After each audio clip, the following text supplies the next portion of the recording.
Es un autorretrato. Esta foto también es de él. Este es el gobernador. El gobernador particularmente le molestaba la forma como lo retrataba Rubén. Fue célebre esta foto. Ahora sí que con esta foto Rubén, como decimos en el argot, se ganó la portada de la revista. For more than a decade, Ruben Espinosa's photojournalism for Proceso and other outlets shone a light on social issues and corruption in the state of Veracruz. Al momento de salir veo tres tipos que están en la esquina de mi casa con un taxi prendido, ¿no? Noté su presencia porque era muy notoria, ellos querían que yo los viera, ¿no? Having been beaten by police in the past, Ruben fled to the Distrito Federal, the capital, Mexico City, where journalists fearing for their lives often take refuge. Dime una cosa, ¿tú presentaste denuncia? No. ¿No has presentado ninguna denuncia? Porque no confío en ninguna institución del Estado. Rubén de plano rechazó. He rejected any possibility of getting this protection. He felt that the threats were coming from a government body. Una estructura gubernamental. And protection from another government body, he thought that was a contradiction. And therefore, he did not believe in that. Y no creyó en eso. Espinosa's body was found in his apartment on the 1st of August. Investigators are calling it a robbery gone wrong and have jailed a suspect. But friends, colleagues and press freedom campaigners say that the risks and threats that Espinosa faced in Veracruz had followed him back to the capital. Contrary to what other journalists do, Ruben made his case public. He spoke about his problem in different media and to all the press freedom organizations.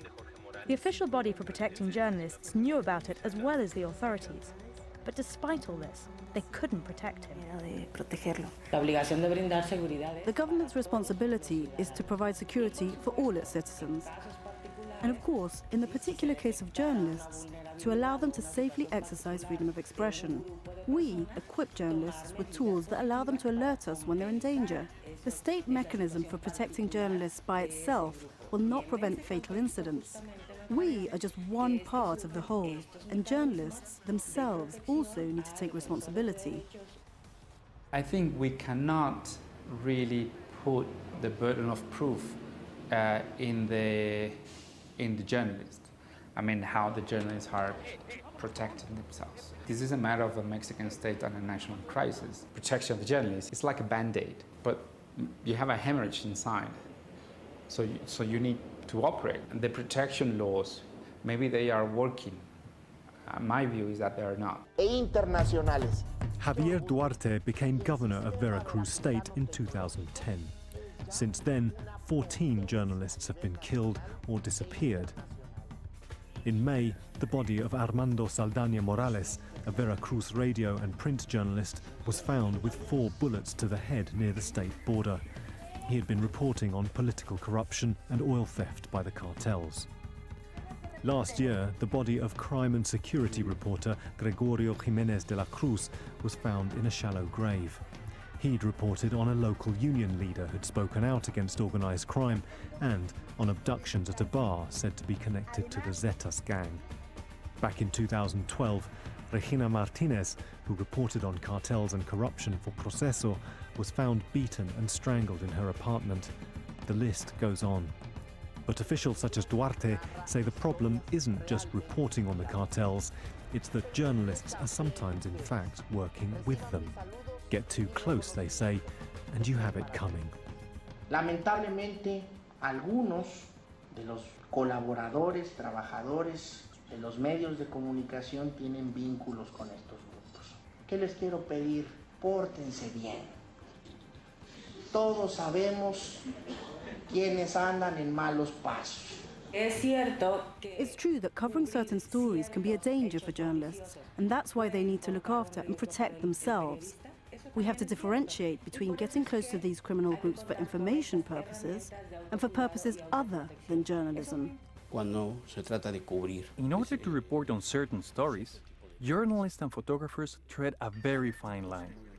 By crossing that line, they can easily end up with the criminal gangs. What Governor Duarte said has a double meaning. On the one hand, it is a kind of threat, but it also reflects the reality in some parts of the country. Partes del país. The killing of Juan Santos Cabrera on 13th of August would seem to prove Duarte's point. A former state TV presenter, Cabrera was shot dead in a bar in the city of Orizaba, Veracruz state. His companion that night was José Márquez Balderas, reputed to be the local boss of the Zetas drug gang. But consider the case of Moises Sanchez, the first Mexican journalist to be killed this year. Sanchez drove a taxi and ran a grocery store to fund his own weekly newspaper.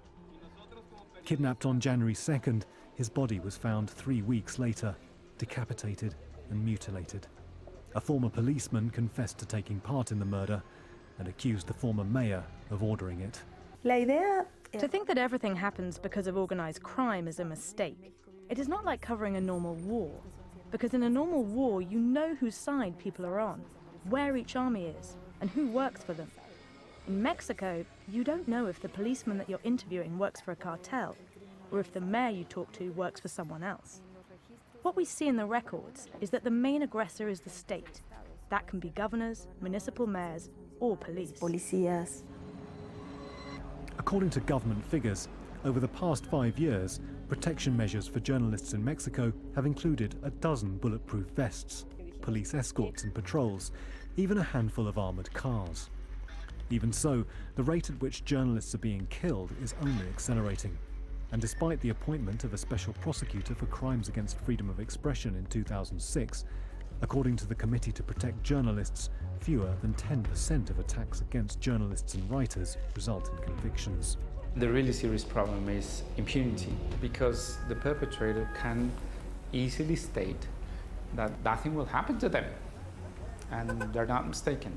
45% of aggressions against the press come from a public servant, whether it's a municipal president or municipal police, or all the way to the army or the federal authorities. Si no se castigan es una invitación. If no one is punished, if the politician who ordered the killing or disappearing of a journalist is not in prison, then the message is always that it doesn't matter, that in Mexico it is possible to silence a journalist. Ruben's case contradicts the claim that the only journalists at risk are the ones who cover police or cartel stories. He covered general stories. Actually, he didn't like covering crimes, but despite this, he was murdered. Aún así, fue asesinado. Journalists are not the only victims of Mexico's climate of fear. Students, activists, migrants and others suffer injustice and violence, often on a terrifying scale. But if murder and disappearance continue to haunt the Mexican news media, if cartels and corrupt officials can silence journalists with the gun, and if convictions for these crimes are seldom seen, these stories may become even harder to tell.